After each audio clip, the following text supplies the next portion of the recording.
BJP MP Nishikant Dubey ने Lok Sabha speaker Om Birla को खत लिखकर रमेश बिधूड़ी वाले मामले में एक जांच कमेटी बनाकर दानिश अली की तरफ से किए गए तबसरे पर भी कार्रवाई करने की मांग की।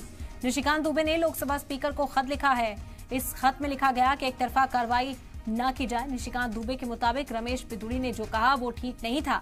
मैं उसकी मजम्मत करता हूं। इसके लिए राजनाथ सिंह ने माफी मांगी है, लेकिन ये भी समझना होगा कि रमेश बिधूड़ी ने किन हालातों में इस खिताब का इस्तेमाल किया।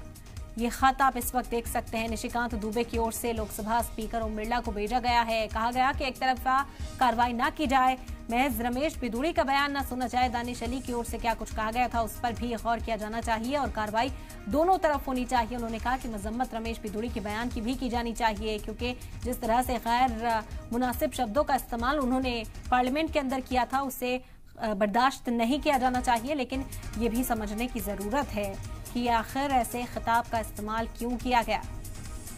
आपको बता दें कि अब तक रमेश बिधूड़ी के खिलाफ कार्रवाई नहीं हुई है। 15 दिनों का नोटिस जारी कर जवाब मांगा गया है, लेकिन इस बीच निशिकांत दुबे ने अब ये खत भेज दिया है।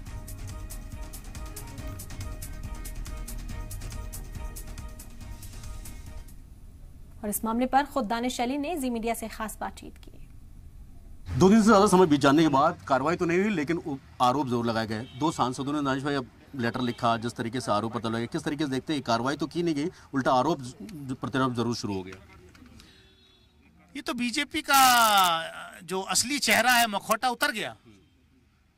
भाजपा का मखौटा उतर गया कि जो लोग कह रहे नहीं गलत किया, ऐसी भाषा का उपयोग नहीं करना चाहिए था। अब भाजपा जो है ऐसे सांसद के पीछे लामबंद हो रही है, उसको बचाने की कोशिश कर रही है। तो ये तो मखौटा उतर गया कि कहीं ना कहीं बीजेपी की लीडरशिप की कंसेंट है इसमें। क्योंकि निशिकांत दुबे जो है, आप देखते हैं कि वो इवन महिला आरक्षण बिल जो आया उस पर भी भाजपा की कोई महिला सांसद ने निशिकांत दुबे को फील्ड किया था।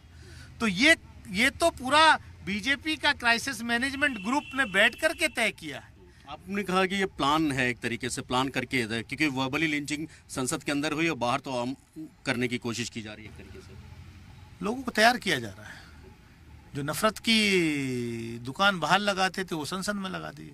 कैसे करेक्टर असैसिनेशन करना है, मास्टर हैं इस मामले में तो बीजेपी आरएसएस के लोग। आपके धमकियां मिल रही है, मैसेजेस आ रहे हैं, कॉल आ रहे हैं आपके पास इस तरीके के? अरे बोल दिया। इस पर कोई कानूनी कार्रवाई आप देखेंगे? चलिए, जाहिर सी बात है, जिस तरीके से दानिश अली साफ तौर पर कहते हैं कि संसद के अंदर तो वर्बली लिंचिंग की गई, लेकिन अब उसके बाद कहीं ना कहीं बाहर लिंचिंग करने, क्योंकि लगातार धमकी भरे मैसेज आ रहे हैं, कॉल्स आ रही हैं, और ये साफ तौर पर है कि प्रधानमंत्री को लेकर जिस तरीके की बातें की जाती है उसका विरोध संसद के अंदर किया गया था, ना कि प्रधानमंत्री के लिए कोई अपशब्द कहे गए थे। वीडियो जर्नलिस्ट गौतम महांतो के साथ सैयद मुबशिर, जी मीडिया, दिल्ली।